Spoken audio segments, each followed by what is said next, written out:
Hello guys! Hello Virgo! Welcome dito sa aking channel Virgo. Alamin natin kung anong messages, vibration, gabay energy para sa inyong lahat. General reading to guys, so pwede kang makaresonate. Gamitin mo lang yung intuition sa panonood, Virgo. Okay, weekly tarot ito guys.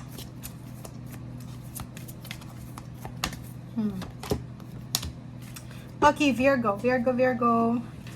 Weekly tarot siya. So, sa linggong ito, sinasabi ng baraha sa'yo dito na hanapin mo daw sa linggong ito kung sino yung mga taong sinusuportahan ka or ini-encourage ka na ma-fulfill yung dreams mo.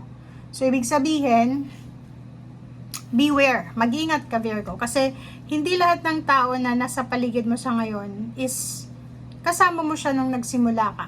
So, ibig sabihin yan,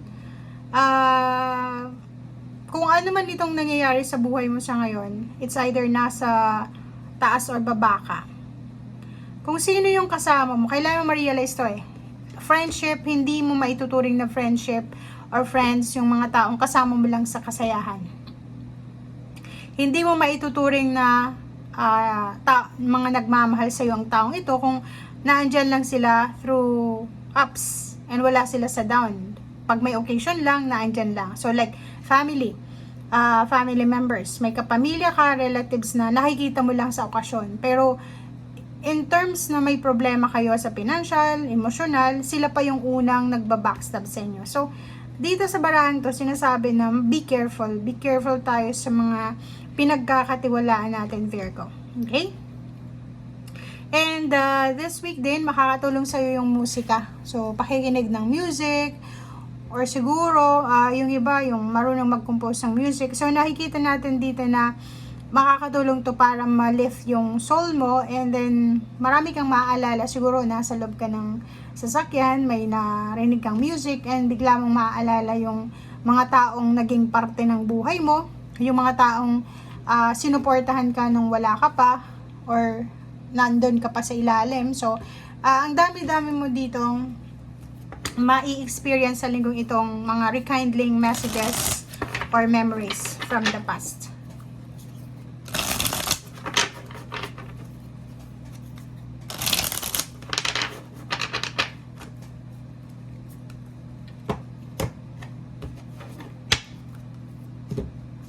Okay, first card dito sa tarot deck na to is Queen of Water.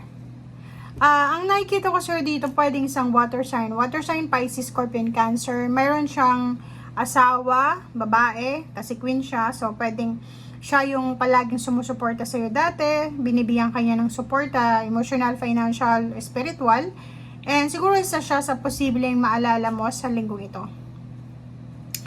Next is, maalala mo ang isang earth signs, Gemini, Libra, Aquarius. Matalino, objective, ang kanyang pananaw sa buhay, respetado, and sinasabi ng barahan na pwedeng ang taong ito ay maaalala mo din sa linggong ito kasi siya yung pwedeng nagbibigay sa'yo ng lakas loob, diba? Yung parang siya yung nagtuturo sa'yo dati ng mga wise na options or choices.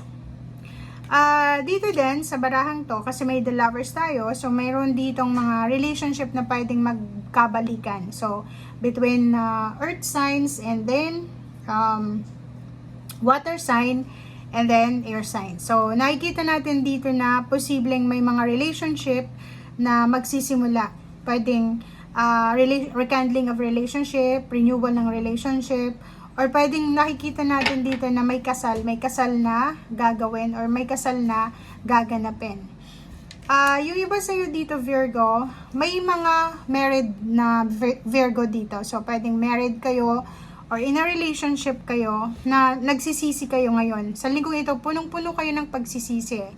Parang nagsisisi kayo kung bakit siya yung pinakasalan mo.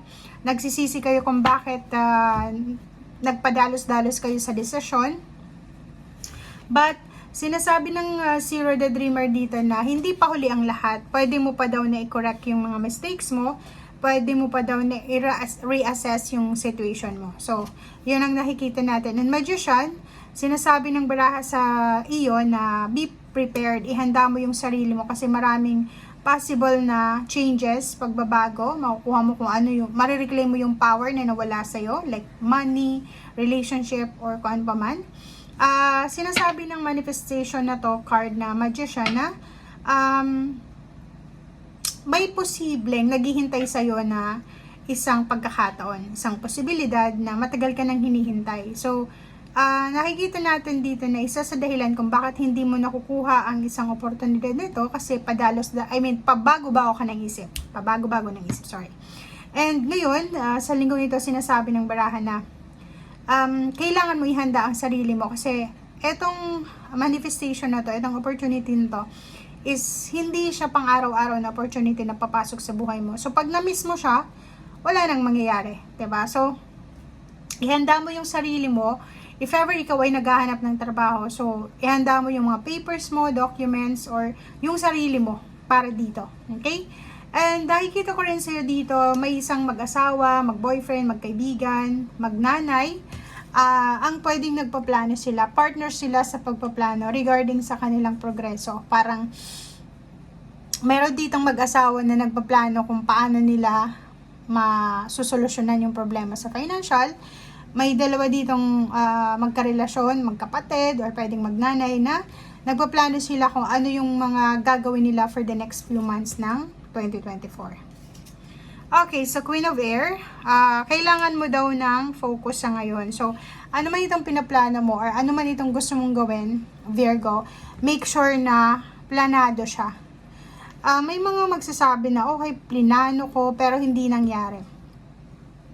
Etong sinasabi sa'yo ng Queen of Air, kailangan mong maging direct ka doon sa goals mo. So, ibig sabihin, may mga plano kang hindi natuloy, huwag kang mawalan ng pag-asa. Huwag kang papayad na hindi siya natuloy and then give up ka na. Hindi ganon.